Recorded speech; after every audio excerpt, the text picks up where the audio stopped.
Hi, and welcome to my channel. Today we're talking about all of the books that I read the first few years that I was making my life upgrade or changing my life. Mindset is such a key component to making significant changes in your life. And so a couple of years ago, I started on this path, and there was a lot of content, a lot of books that I read to help me along the way. I still implement a lot of the things from those books in my daily life now. And I want to share those with you today for those ladies that are just getting started on this path. This is going to give you a little bit more direction, let you know where I was and how I was able to move from that space with the help of this content to be in the space I am now, where I'm living a life that I really like. I have designed this life and I really love living it, and I want other women to be able to do the same thing. So first of all, if you're new here, hi, welcome to my channel. My name is Jenée. I am the luxury vagabond. In my late 40s, I decided to completely change and redesign so many aspects of my life, including I quit my job, I became a digital nomad, and I also started traveling the world as an international luxury property house sitter. In doing all that, to tell you that now I help other women, help inspire you to do the same thing, for you to take charge, change any aspect of your life, and that you can do it, and that there's no better time to do it than right now. So we're going to start today. Start designing a life that you love to live, and I'm here to help you. Today, it's all going to be about the content of what I've read and how to get started. I want to stay till the end of the video and see what I'm actually reading now, like some of the things that I'm reading now at this phase, like after I've already done all these things, and what I'm still reading. This is like a personal growth project that is never ending, and that's the beautiful thing about it. But if you want to know what I'm reading now, I'll put that at the end, just if you're interested. But until then, let's get started. I've tried to organize the content into different categories, like why I read the book, what it gave me, and kind of what are the things that I still implement today from those books, like what I got from it, just very, very brief. I could do videos and videos upon videos on what each book gave me, but I'm just going to give you, this is like broad overview, and hopefully it'll help you if you're looking to upgrade in that particular area. You can be like, oh, she gave me 2 books and maybe I'll start with one of those. If you're not a reader and you say, I don't have time to read, or those types of things, or you feel like you don't want to spend a lot of money on books and things like that, I got you, don't worry about it. I'm going to give you by category. You can always, you don't necessarily have to have a Audible membership, even though I do, in order to get through content. Local libraries still have apps where you can check out content. It's just going to take you longer to get it. But when I first started this process, I really got most of these from my local library, and in their app, I could listen to the audio version because I couldn't devote the time, wasn't disciplined enough to devote the time to do the paper books or the physical copies. So if you're that type of person, and if you are still commuting and you still have that time that you can be using the audiobooks, this is a good way to get it in. Now I'm going to give you the list. The first category are books that I read on productivity and finance. So in that particular aspect, I just wanted to be more productive, efficient, get things in for my life that I felt like I needed more structure, like structure that I determine so I can get into things that I really want for myself, and that includes like self-care and stuff like that.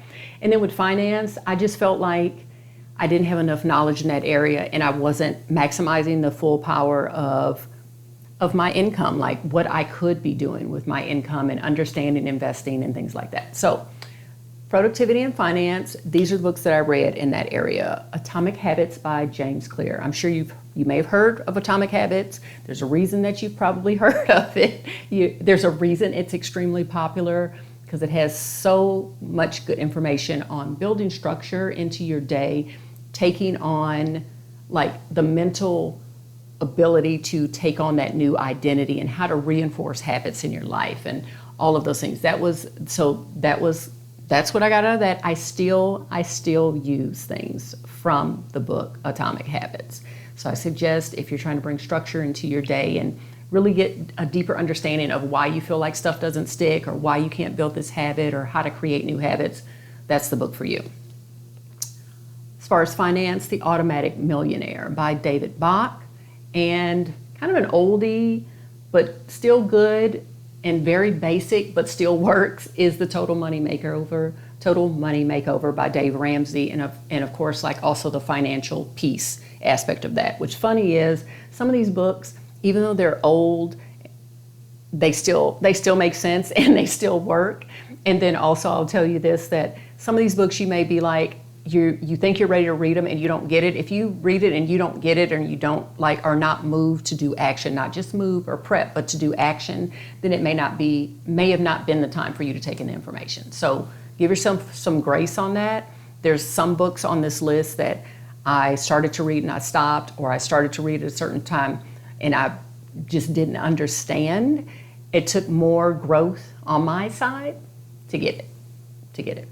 So another one under productivity and finance was, how could I forget? The 4-Hour Work Week by Tim Ferriss. Okay, so that's another mindset shift on designing, like, exactly if you're going to work, what does work look like? It looks so different, and I would say he really was before his time on that book, because we see so much with like being a digital nomad and the remote work movement and all of that I feel like that book was before its time. Funny enough, that is one that I read, and then I was like, sounds like a good idea, but I don't know if I could ever do that type thing. And part of it is kind of like an age thing. If you've been working in a certain career for like 20 years and everyone else is taking advantage of these changes that are shifting in the world, if your mind doesn't shift on what you have the ability to accomplish, then you think you can't be part of that. And it's simply just not true. Looking at someone that, did it later in life, you can do it at any time. So the next set of books, or the next category for books that I read, were books that dealt with either changing my mindset or expanding it, or dealing with my emotional health, like my mental health. Let's start with mindset shift first. And I should have put these kind of in order, but I feel like maybe I didn't. But we're going to go with it anyway. Let me pick out the ones that are mindset. So Think and Grow Rich by Napoleon Hill.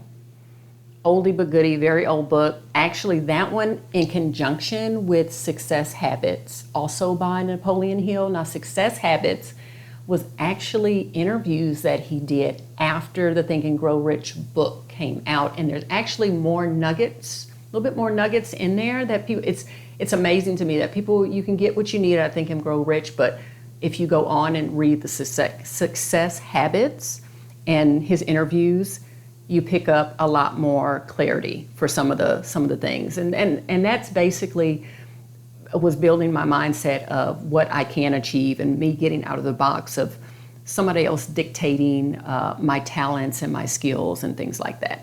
Another book I read on mindset shift was The Power of the Subconscious Mind. And I don't have the author's name for that one. I apologize for that, but you can Google it. It's The Power of the Subconscious Mind. That particular book was just helping me understand what goes, like how my subconscious mind functions, and helping me, understand that so that I can better use it as a tool instead of being sabotaging myself. So I would say those two are like mindset shift. And then with emotional health, and like I said, these kind of intertwine, because as you continue to work on shifting your mindset and learning more of about your emotions and maybe your past and things you need to work through, they coincide. You get a stronger sense of awareness, like on the emotional side, when you start to shift your mindset. Benefits in both, definitely really necessary. So the books that I would consider like emotional health was A New Earth by Eckhart Tolle. And now most of these books are virtual, like I have them in Audible, so I don't have a physical copy, but I do of this one.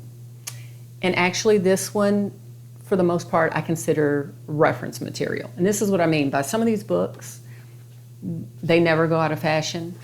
You can read them and you can read them again, and you can keep them on your nightstand, and you can open a page one day and get a little bit of something that you need for that day. And so I call them reference material. So not a book you read and you put back on the shelf. This one right here is definitely not one. This one and The Power of Now, again, these are books I wasn't ready for. The first time I put my hand on The Power of Now, I couldn't understand it. I couldn't even get past the first few chapters. I'm being completely honest. My mind was not open and ready enough at that time.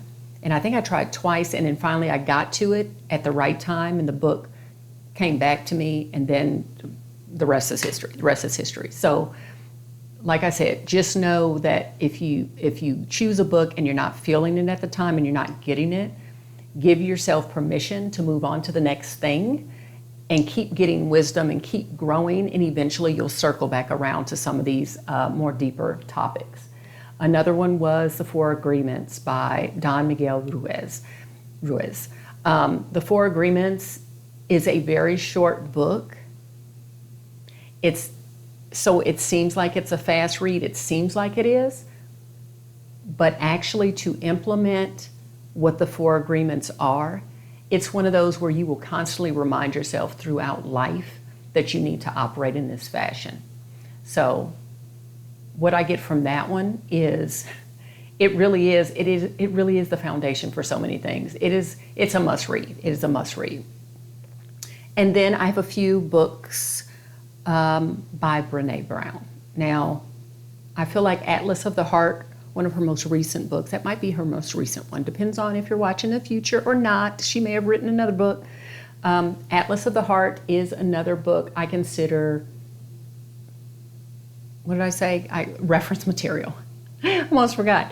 The Four Agreements definitely reference material. Most of these are. Like, these are books that you should keep and you should always go back to. Atlas of the Heart, same thing. I mean, to get really in touch with what is underlying all of these emotions and perceived emotions and how we operate or whatever. Her books are fantastic for that. There's also her other book, The Gifts of Imperfection. I actually started with The Gifts of Imperfection and then moved to Atlas of the Heart. They're very different books, both great reads for different reasons. And also The Alchemist. Now, I know The Alchemist is a book that is popular and most people read, and you'll see it everywhere. I am being honest when I say that by the time I had taken in so much other content, I think The Alchemist didn't have as a strong effect on me as maybe if it were one of my first reads. But once you've gone down this road and you start going through all of these books, sometimes the impact may not be as strong as it is for other people. That being said, I still think it's worth reading, and I did read it, so therefore it is still on the list. Now, the fourth part are books that are maybe not as popular. I don't want to say not as popular, but they're like the Rethinking Life. It's the same as like 4-Hour Workweek puts you in different mindset of like designing like what your life looks like and thinking about it and what does that look like for you. These are 3 books. Well, now 2, because I just told you one is The 4-Hour Workweek by Tim Ferriss. The other 2 are helping you rethink why you do things and like over the aspect of your lifetime, why are you operating and like what's your end goal in certain things. So one is Die with Zero by Bill Perkins. Really, really, really enjoyed that one. And 4,000 Weeks by Oliver, I think his last name is Berkman, Oliver Berkman, 4,000 Weeks. I can't give you spoilers for those. It's like, I don't want to tell you what I got out of those because I feel like it might be a spoiler for each of those. But just know they're a must read. They're a must read when it comes to rethinking life and kind of rethinking your trajectory in life and your life plan. They are pretty fantastic. Now, I would say the books I've outlined in those different categories probably were my foundation the first 2 years that I was strategically redesigning my life. But I would like to know, like, have you read some? What did you get out of them? What are some books that you recommend? I am forever reading and I'm forever a student, and I suggest that you always be that as well. Always stay curious, always stay reading. But I'd love to hear, like, tell me what you've read already, or some things that made your list, some things that you maybe have read that should have made my list, or maybe I should look at reading them. And let me know, just drop it in the comments. And again, don't forget to subscribe, turn on notifications, and Oh, I almost forgot I did tell you I was going to tell you what I'm currently reading. So right now I am working through a couple of things that are more, I would say, maybe productivity or finance based. I'm just getting ready to start the Bogglehead book on investing, and I am reading The Second Mountain. Don't know who the author is for that. I may have to look it up. The Second Mountain, that's kind of in your rethinking your life. Like, that's that last category I told you about where I had the 4,000 weeks and die with zero. I would put the second mountain kind of in that as well. And then I'm reading a book called Story Worthy by Matthew Dix. And I'm reading, okay, so the purpose I'm reading that one, if you look it up, you probably would think it doesn't really go with any of these categories I told you, especially because most of them are dealing with personal development, kind of in one aspect or another. But really, I'm reading Story Worthy, and it's about telling better stories. I'm reading that so that I can write the story of my life better. So it's one of those aspects of I'm using that in the art of storytelling to help tell my story better to others, but also for me to write the story better, if that makes sense. That's where I'm at now. So that's all I wanted to share with you today. I think this video came out very short. I hope it wasn't too long. And like I said, don't get discouraged because it seems like a lot of books. Just get started with one. Just get on your local library, get an Audible. Just start. Just start. And start to piece together the mindset and the feelings and the emotions and everything that you need to spark that action, because that's what it's all about. So I hope you enjoyed this video, and until the next video, see you then. Bye.